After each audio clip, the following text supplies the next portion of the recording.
take me back a little bit. Can you take me through the day you officially became a Hoover?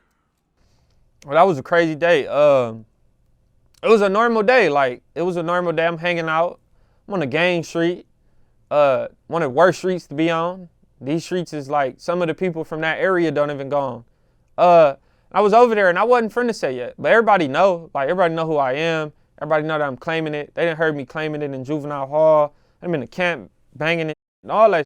And I always banged it everywhere I went. Like, the times that I was in juvenile hall, camp, all that. It was just one day, one of my homies got out of jail and he was like, bro, you gonna have to get put on the set. Like, it's time for you to get put on the set. And I'm like, what? Stop playing with me. And he like, bro, keep talking about, you might as well get put on the set. You out here banging it. You was banging in juvenile hall. Like, I mean, if they come shoot, they gonna shoot at you too. And I mean, it just went from there, bro. And then shit, like, instantly, like, it just went from there. Like, 2 seconds later, we was on the side of the house. And I caught like 2 fades back to back. And then the last one was like a little pack out. Shit like that. I didn't get done that bad because I just didn't pop up out of nowhere like Cameron Terrell. Like, and pop up at high school and didn't want to get put on or nothing like that. I'd already did shit with these people. I already frontline. We didn't hung out for years, all type of shit. So, yeah. So it's worse for dudes who kind of aren't as known in the set and everything. Yeah, hell yeah. You might have to get put on 2 or 3 times, depending on who there. Like say if this your friend and he say you gonna get put on the set, and him and somebody else put you on, if they don't record that shit or something just to show the other people, you gonna have to do it again, bro, or it get worse. Like, you might not get 2 fair fades. You might get 6 people at once, or you might gotta fight 6 people, 2 people 6 times or something. Yeah, hell yeah. Or you might have to get put on at the hood day, and that's horrible. Like, you know, that's bad. Like, you gonna get beat from all type of ways. You seen somebody get put on at a hood day? I seen people get like DP'd and shit at hood days, and it ain't good, bro. It's not nice. I already know what's gonna happen if you get put on at a hood day, bro. Gotta have everybody there, people that ain't been there in 5-6 years, that's drunk, feeling theyself. It's not gonna be good, bro. Especially if they don't know who you are. It's gonna be bad. You gonna have to fight. No, fight again. Fight again. You ain't gonna stop fighting until your shit like bloody. That's why it's best to know people first, or like you done been around there or some shit like that. Cause if you just come out of the woodworks, it's gonna be bad. Crash dummy type shit. Yeah. Yeah, man. You know, you're grown up. You know, you're from the hood. You've been to juvenile hall. Are you going to school in it or anything, or did you drop out? Nah, I graduated. Like, okay, so like after I left 53rd and Dinker, we moved to 112th in Normandy. That's a bad area. That's like Imperial Normandy. They didn't even have a sheriff's station over there. My uncle, he was managing some apartments over there. So we moved over there. That's a bad area down the street from Washington High School. I still was going to school, but I still was getting in trouble. Like getting in trouble going to school, getting in trouble just doing a little bullshit. And my mama died. She died when I was 14. So after that, that's when I didn't have no more home. Your mom meaning the woman who adopted you at 7 days old? Yeah, because the other one, I didn't know who she was. I never knew the other people like that. So okay, yeah, the one that adopted me died when I was 14. She had a heart attack in her sleep and died in the room one night. And we found her the next morning, already dead. It was too late. But after that shit just like sent me to a whole nother place. But I still went to school though. I did. I didn't go to a regular school. I had been got kicked out of LAUSD. I had to go to continuation, like where all the people on probation and all that go. Okay, so now you graduate. Well, what do you do with yourself then? Do you try to get a job and go straight? I didn't even know what a job was. Just still on the streets? I didn't even know what a job was. I ain't lying to you. I didn't even know I could get a job. I didn't know none of that shit. I was grown doing nothing. Hanging out every day, smoking, frontlining, just outside, just trying to figure out what we doing. That's pretty much it. For like 4 or 5 years. Even before I graduated, I wasn't doing nothing. Like, I didn't even have, like when my mama died, my whole living situation changed. Like it went from me having my own, like we had rooms, furniture, refrigerators, our own house, all that shit changed, bro. I went to my grandmother's property, with one of my sisters, and that basically was like I was on my own, really, to be honest. So I really been on my own since like 14.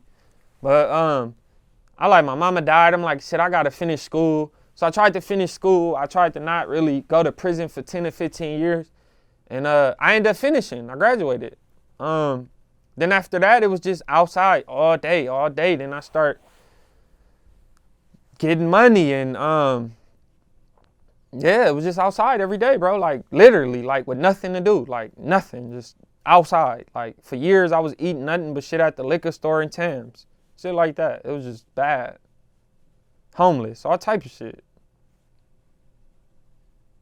Were you the only white dude around in your circle? Yeah, I was the only white dude, period, that I ever seen growing up. I never seen no other white kids, unless when I was in fucking first grade, I went to like a 99th Street Elementary or something. We had to get bussed out there from the Windsor Hills. That's probably the only time I was around white people. After that, the only white people I seen was the police, the fire department, or teachers.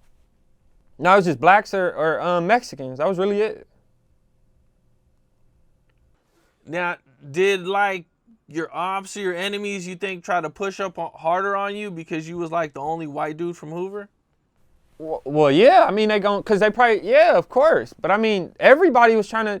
I mean, you'll have that to a certain degree, yeah. But it's just more dangerous for you, period, because everybody know who you is regardless. Like, it's no way that like if you black and they don't know your face, or you Mexican, I mean, it's 1,000 other black people and Mexicans, so they really don't know who you is. But there's no way for me to hide. I can't hide. So every time I'm outside, I'm outside.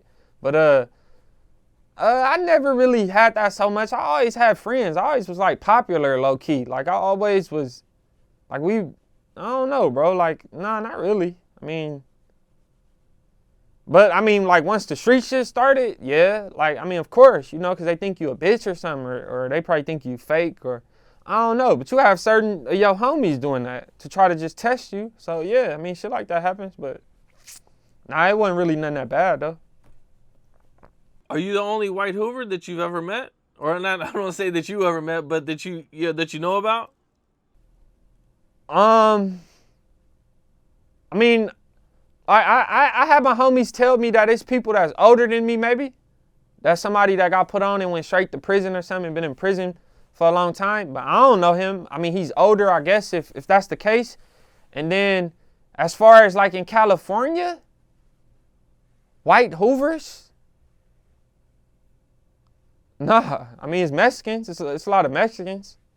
Mexicans and Salvadorians and just Hispanics, period. I mean, like, Spanish people. It's a lot of Spanish. I've heard about that, man. Is that like kind of like a newer thing that there's like a lot more Mexican dudes? Well, now it's a lot more now. But back then you had your sprinkles.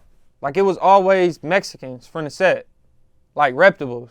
Like it was always Mexicans from like 9-4, 7-4, 5 deuce, like 107. You always had the Mexicans. Like, but now it's just more. Like it's more. And then it's social media, but now it's more. Like it's like 50 or 60 of them, probably. Versus back then, it was just like one down there, one here, one like in every area. But now it's like a lot. Yeah. But wait, I mean, I think I seen one white Hoover now. I think a new one that some maybe one of Treyway Promotions, Treyway 6K, one of his little homies or something. You know, them kids though, I'm not even that them is like a whole nother generation. But I think I seen one with him though. I'm not even gonna lie to you. I can't lie. I think I seen one boy. I think he in jail right now, prison. You know Treyway, right? You interviewed him, right? Yeah. I recently did a hood vlog. Well, I wasn't there, but you know what I'm saying. No, yeah, I seen that shit. A couple of my guys went up there. They went to the Hood Day for the A-Tray Hood Day, and they did a hood vlog with. But I think he got a hood vlog with him. Yeah, but I think he got some white dude that he got like his little homie or something that just came around. I don't know. I don't know if he Hispanic or white, to be honest, because they got some Mexicans that look white, like gringos and wedos, shit like that. So I don't know, to be honest. But I know I was the only white person, period. Like, if it wasn't me, it was a smoker or the police, like a crackhead or something. And that was rare. What was Figueroa like at that time? It was crazy growing up. It was crazy growing up around Figueroa, bro, because you grew up around seeing so much shit that other normal kids don't see, like you not supposed to see. Like, you know what pimping and hoeing is. Like, you know what the girls walking down the street is doing. You know what that car is putting up on that lady to do. Like, you see all this shit. It's wild, bro. You see so much shit. Like, you see a mixture of gangbanging, pimping and hoeing, smoker activity, people on Sherm, like, all type of shit, bro. It's crazy growing up on Figueroa, the whole show.